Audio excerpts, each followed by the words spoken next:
hoje no Dia do Sexo a gente vai trazer um conteúdo bem interessante para vocês relacionado ao casal, que é trazer um pouquinho de como então melhorar o erotismo e trazer, né, mais desejo e mais vida para esse casal.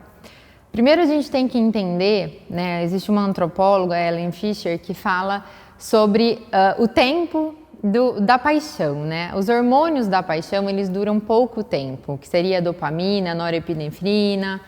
Eles duram em média 2 anos, né, ali ativos dentro da relação, dentro desse casal. Depois disso vem um outro hormônio, que é a ocitocina, que é o hormônio do amor, do carinho, do afeto, né? Esse hormônio ele surge depois que a gente já construiu essa relação de paixão, que a gente já tem uma relação de intimidade com essa parceria.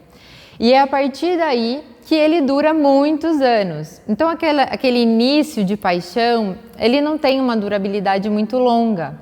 E por isso que fica tão difícil muitas vezes em relação de longo prazo a gente conseguir continuar estabelecendo o erotismo, o desejo, né, aquela libido pelo nosso parceiro, pela nossa parceira.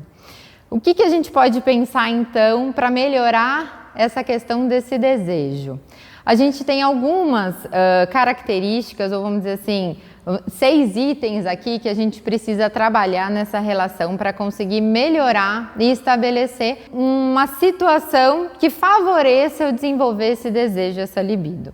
A primeira delas e a mais importante de todas em qualquer relação é o diálogo. A gente precisa entender que a gente tem que conversar e é conversar sobre aquilo que está aqui dentro. Não é conversar só sobre o dia também, sobre o que eu fiz, o que eu gosto ou não, mas é sobre o que eu sinto, como eu me sinto, o que é essa relação para mim, como essa relação precisa melhorar, o que eu preciso melhorar em mim e no outro dentro dessa relação, para ela ter espaço para ter desejo. Então o diálogo é o mais importante de todos e é o primeiro que a gente vai citar. Depois dele a gente precisa estabelecer, por exemplo, conversas virtuais ou conversas de modo geral que tenham um caráter mais erótico. Então o que é isso? Nossa, eu preciso começar a mandar nudes? Não, se isso não faz sentido para você, não faça. Mas comece a despertar isso em você e no outro. Nossa, vamos fazer um jantarzinho com vinho hoje? Manda uma mensagem, pensei em você, tô com saudade, um coração. É lógico que a gente também pode falar de um conteúdo mais aprofundado, mais erótico. Posso mandar sim uma foto, posso mandar uma mensagem mais explícita do que eu desejo da minha parceria. Mas, de modo geral, o que a gente traz com esse aspecto é que a gente abra uma possibilidade de diálogo sobre o erotismo, para ter um espaço para que ele aconteça, para que ele comece a surgir dentro desse diálogo que a gente já comentou no primeiro item. Um terceiro ponto também importante para que a gente consiga fazer melhorar a nossa relação é desejar o que a gente já tem. Como é importante a gente desejar o que a gente já tem.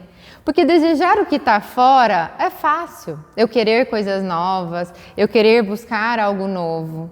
O difícil é a gente olhar para o que a gente já tem e pensar: nossa, como isso é bom! Como eu posso melhorar? Como eu posso criar situações e olhar para essa minha parceria e entender o como ela é importante para mim e o quanto eu desejo essa parceria. E para isso é importante que eu olhe e veja tudo que está em torno dela, toda a nossa construção, todo o nosso tempo, tudo que me fez me apaixonar por essa pessoa. Porque eu me apaixonei por algo, por alguém, e eu preciso resgatar isso também. Eu já tenho isso do meu lado.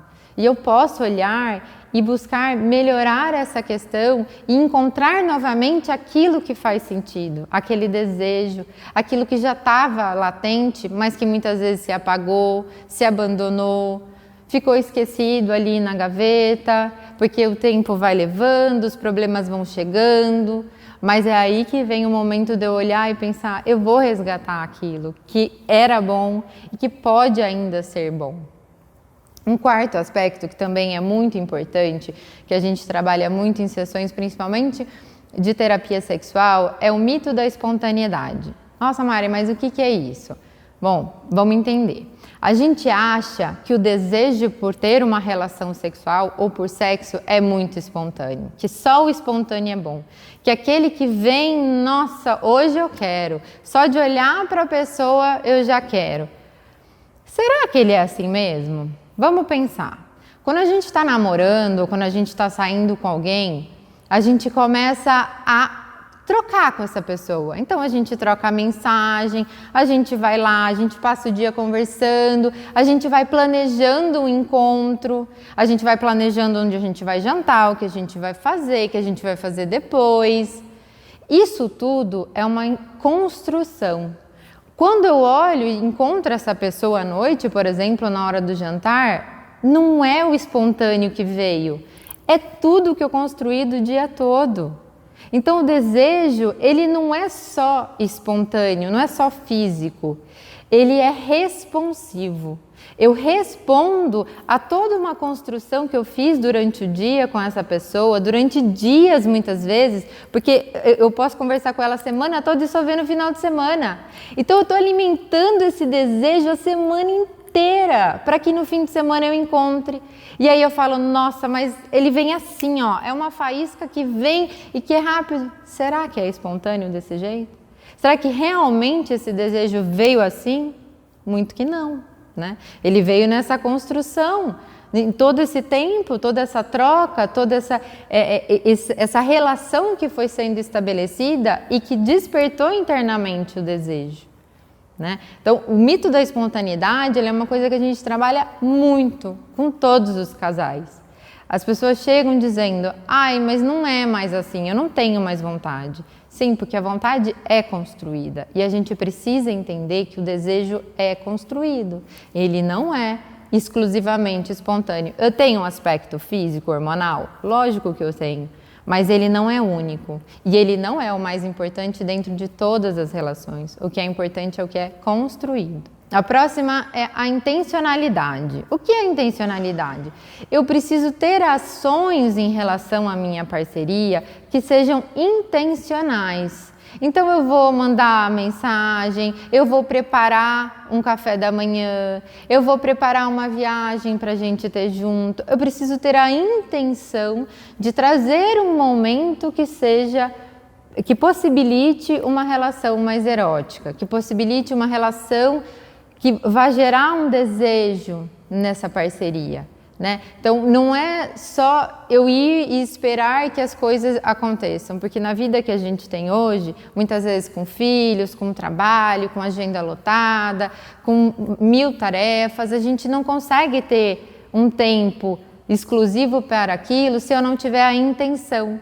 Muitas vezes eu posso até combinar com a minha parceria, olha, de quinta-noite é o nosso date, que a gente pode chamar, né? É o nosso encontro. Ou seja, a gente vai ter um momento que não precisa ser para ter uma relação sexual, e sim para estar junto, para propiciar uma relação mais romântica, uma relação mais erótica, que eu possa ter uma conversa, uma troca.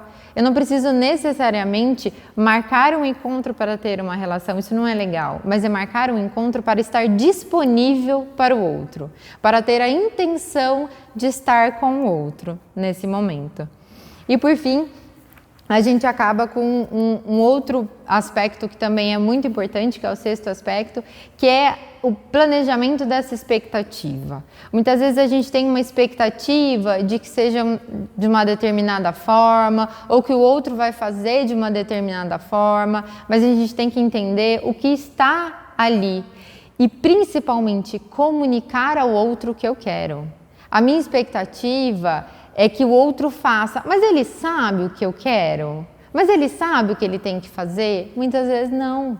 Se eu não trago para o outro aquilo que é importante para mim, olha, eu gosto de jantar romântico, olha, eu gosto de ganhar um presente para estimular um pouco essa questão. O que faz sentido para você? Comunique ao outro. Muitas vezes ele não sabe e você fica na expectativa de que aquilo dê certo, Mas quando não acontece, não é muitas vezes porque o outro não quer, mas porque ele não sabe. Assim como é importante a gente perguntar ao outro: o que você deseja? O que você gosta? O que você gostaria que acontecesse para a gente melhorar a nossa relação e para que trouxesse mais desejo para a nossa relação?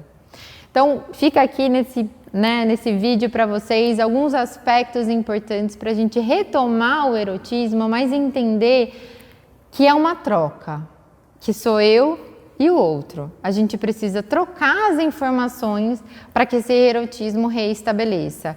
Se uma das partes fizer e a outra não estiver disponível, dificilmente isso vai acontecer. Então, por isso o diálogo é tão importante, porque a gente precisa que exista essa troca para que eu reestabeleça na minha relação, com a minha parceria, uma relação erótica, uma relação de desejo nova, que vai se construindo ao longo do tempo.